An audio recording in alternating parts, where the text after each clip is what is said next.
Hello students. Next topic हमारा है multiplication and division of decimal number. Multiply और divide करना डेसिमल नंबर का कैसे करेंगे, इसका पहला टॉपिक है मल्टीप्लाइंग अ डेसिमल बाय 10 और एनी पावर ऑफ 10। अगर किसी डेसिमल नंबर का हम या तो 10 से मल्टीप्लाई करें या 10 की किसी पावर, इसका मतलब ये हुआ जैसे 10 की पावर का सेंस हुआ जैसे 10 की पावर हो गई 5, तो इसका क्या आंसर होगा 50? नहीं, 10 की पावर 5 का मतलब होता है कि 10 का 5 टाइम्स क्या करें, हम मल्टीप्लाई करें। मतलब जो ऐसे नंबर होते हैं ना, जैसे 10, 100, 1000, 10,000, 1 लाख, मतलब 1 के आगे आगे क्या आए, ज़ीरो आए, वो मतलब है। तो ऐसे नंबर का जब हम किसी डेसिमल में मल्टीप्लाई करेंगे तो कैसे करेंगे, या तो हम प्रॉपर तरीके से मल्टीप्लाई करके दिखाएं। जैसे पहले हमने नंबर उतार लिया 4598, पॉइंट है, कितनी डिजिट है 3, तो नीचे 3 ज़ीरो आएंगे, तो जो हमने लगा दिए, और किससे मल्टीप्लाई हो रहा है 10 से, तो ये एक ज़ीरो से एक ज़ीरो कट गया, नीचे क्या बचा 100, तो क्या हुआ 4598 अपॉन 100। अब इसको डेसिमल में चेंज करेंगे तो यहाँ 2 ज़ीरो है, तो 2 डिजिट के बाद पॉइंट लगा दो, 1 और 2, तो क्या आंसर हो गया 45.98। ये तो एक मेथड हो गया एक प्रॉपर कि कैसे मल्टीप्लाई करते हैं। बट कुछ कुछ क्वेश्चन में क्या है, हमें जल्द से जल्द करना हो, 10 से मल्टीप्लाई करना है 100 से, तो हम कैसे करेंगे, तो उसकी आप ये एक ट्रिक देखो। जैसे 4.598 का मल्टीप्लाई 10 से करना है, अब मल्टीप्लाई करना है ना, तो क्या करना, डेसिमल देखो यहाँ पे कहाँ है, इधर है ना, किससे मल्टीप्लाई करना है 10 से, 10 मतलब एक ज़ीरो आ रहा है, तो इस डेसिमल को एक नंबर आगे ले आओ, मतलब राइट हैंड साइड में डेसिमल प्लेस को क्या कर दो, मूव कर दो, डेसिमल पॉइंट को, सॉरी डेसिमल पॉइंट को एक राइट हैंड साइड में क्या कर दो, एक नंबर मूव कर दो। ठीक है, इसका मतलब ये हुआ जैसे 10 से मल्टीप्लाई हो रहा है, तो ये जो डेसिमल पॉइंट है वो राइट हैंड साइड मूव होगा। ठीक है, इस साइड इधर, और ये पॉइंट कहाँ आ जाएगा, एक नंबर आगे इधर, तो इसका आंसर क्या हो गया 4.98, 45.98। अगर 4.9508 मल्टीप्लाई बाय 10,000, तो इसका कैसे करेंगे, इसमें कितने ज़ीरो हैं 4, तो ये जो पॉइंट है वो क्या 4 नंबर आगे लगेगा, तो देखो ये यहाँ है, तो 1 2 3 4, इसका मतलब क्या पॉइंट क्या लगेगा यहाँ, तो यहाँ का कोई सेंस तो होगा नहीं पॉइंट लगाने का, तो इसका क्या आंसर हो गया 49508। ये 10, 100, 1000 मतलब जो 10 या 10 की पावर है, 10 की जो पावर होती हैं उनसे मल्टीप्लाई करने का ये क्या है, ये ट्रिक है ये। ठीक है, सेकंड है डिवाइडिंग ए डेसिमल बाय 10 और एनी पावर ऑफ 10। यहाँ हम मल्टीप्लाई कर रहे थे, अब मान लो हमें डिवाइड करना है, तो क्या करेंगे, पहले मेथड देखो कैसे होगा। 49 लिखा, पॉइंट के आगे जितनी डिजिट हैं उसे हमने फ्रैक्शन में चेंज कर लिया, डेसिमल को 100 हो गया, डिवाइडेड बाय 10। फिर 49 अपॉन 100, डिवाइड का साइन मल्टीप्लाई में चेंज हो जाता है, और ये इसका रेसिप्रोकल हो जाएगा, तो 1 अपॉन 10।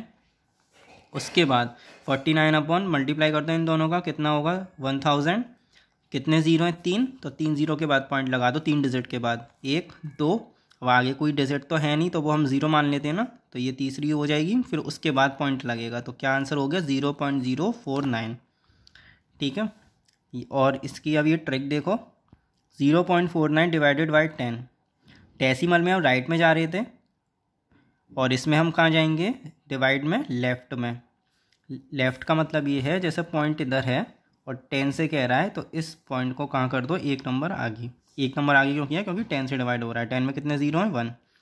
अगर 100 होता तो क्या करते हैं हम, 2 डिजिट आगे करते। अब जैसे ये है एक डिजिट आगे किया है, तो ये पॉइंट यहाँ लगेगा, तो इसका क्या आंसर हो गया 0.049। अब आप ये मत कहना सर ये कहाँ, ये वाले ज़ीरो कहाँ से आ गया, देखो पॉइंट यहाँ लगता ना, तो पॉइंट से पहले कुछ ना हम लगाते हैं ना, एक तरीके से हमें आंसर एक प्रॉपर मेथड में लिखने का है ये, इस वजह से हमने यहाँ पहले से ज़ीरो लगा दिया है, तो इसका क्या आंसर हो गया 0.049। 7.52 डिवाइडेड 100, अब 100 में 2 ज़ीरो हैं, तो इसका मतलब क्या, डेसिमल पॉइंट लेफ्ट में कितने डिजिट बाद लगेगा, 2 के बाद, तो ये 1 हो गई, और ये आगे 2 जो कि हमें नहीं दिख रहा, तो मतलब हम ज़ीरो मान लेते हैं, फिर इसके बाद लगेगा ना, तो इसका क्या आंसर हो गया 0.0752। ठीक है, ये तो एक ईजी हो गई कि 10, 100 वगैरह से मल्टीप्लाई करना है। नेक्स्ट में अगर multiplying a decimal number via whole number और अ डेसिमल, किसी भी डेसिमल नंबर का अगर हम किसी होल नंबर में मल्टीप्लाई करें या फिर किसी डेसिमल में ही मल्टीप्लाई करें डेसिमल नंबर में, तो ये कैसे होगा। सबसे पहले होल नंबर का मतलब ये हुआ कि वो मतलब उसमें कोई पॉइंट नहीं, एक पूरा नंबर है वो।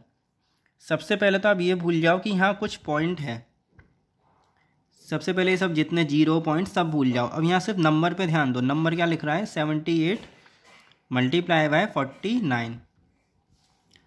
78 और 49 का मल्टीप्लाई जब हम करेंगे तो हमें क्या आंसर मिलेगा, 3822।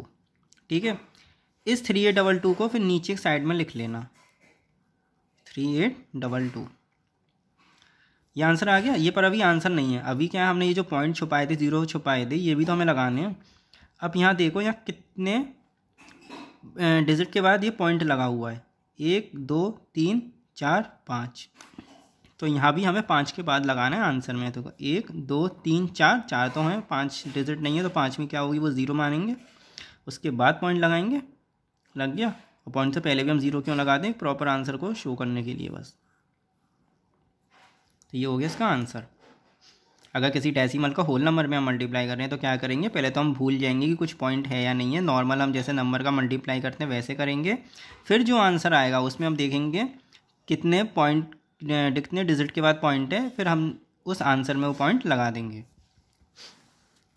सेकंड है, जैसे डेसिमल का डेसिमल में करना, जैसे 0.04 का मल्टीप्लाई 0.002 में करना, इसका भी सेम वैसे ही है। भूल जाओ कि दोनों तरफ पॉइंट है, सिर्फ नॉर्मल मल्टीप्लाई करो और डिजिट में 4 और 2, 4 2 जा 8। तो जब ये 8 आंसर आ जाएगा, फिर पॉइंट गिनो कितने डिजिट के बाद है। इस वाले नंबर में कितने डिजिट के बाद हैं, 1 और 2, तो यहाँ 2 हो जाएगा। यहाँ कितने हैं, 1 2 3, तो यहाँ 3 हो गया। टोटल कितना हो गया इन दोनों का, 5। तो इसका मतलब क्या कि हमें 5 डिजिट के बाद पॉइंट लगाना है। तो पहली ये हो गई, दूसरी दे ही नहीं रखी उसका, तीसरी भी नहीं दे रखी, चौथी भी नहीं दे रखी और 5वीं भी नहीं दे रखी। 5 डिजिट के बाद ही पॉइंट लगेगा, तो हम लगा दे देंगे पॉइंट। जब नहीं दे रखी होती है तो हम वो 0 लगाते हैं उसकी बदले। ठीक है। उसके बाद dividing a decimal by a whole number and decimal. जैसे मल्टीप्लाई था कि होल नंबर में मल्टीप्लाई कर रहे थे, फिर डेसिमल में कर रहे थे, ऐसी सेम क्या डिवाइड है। ये डिवाइड का अगर हम किसी डेसिमल में करेंगे या होल नंबर में करेंगे तो कैसे करेंगे, सबसे पहले डेसिमल का डिवाइड डेसिमल में। तो क्या करना, इन दोनों को आप उसमें लिख लो फ्रैक्शन में। जैसा जो हम डिवाइड करते हैं सबसे पहले तो वो नंबर तो ऊपर आएगा और जिससे डिवाइड कर रहे हैं वो आएगा नीचे, हमने लिख लिया। ठीक है, ये पहले ही यहाँ सॉल्व है, पर आप यहाँ देखो 0.4 0.008। अब यहाँ देखो पॉइंट के बाद कितनी डिजिट है, 3। यहाँ पे कितनी है, 1।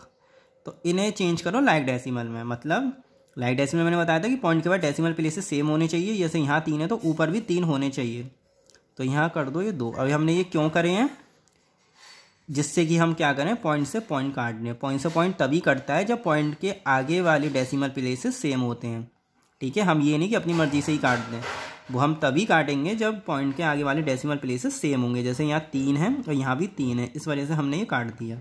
ठीक है, उसके बाद जब ये कट जाएंगे तो फिर हमें ऐसा मिलेगा नंबर 400/8, क्योंकि अब जब पॉइंट कट गया तो पीछे वाले जीरो का तो फिर कोई सेंस होगा ही नहीं।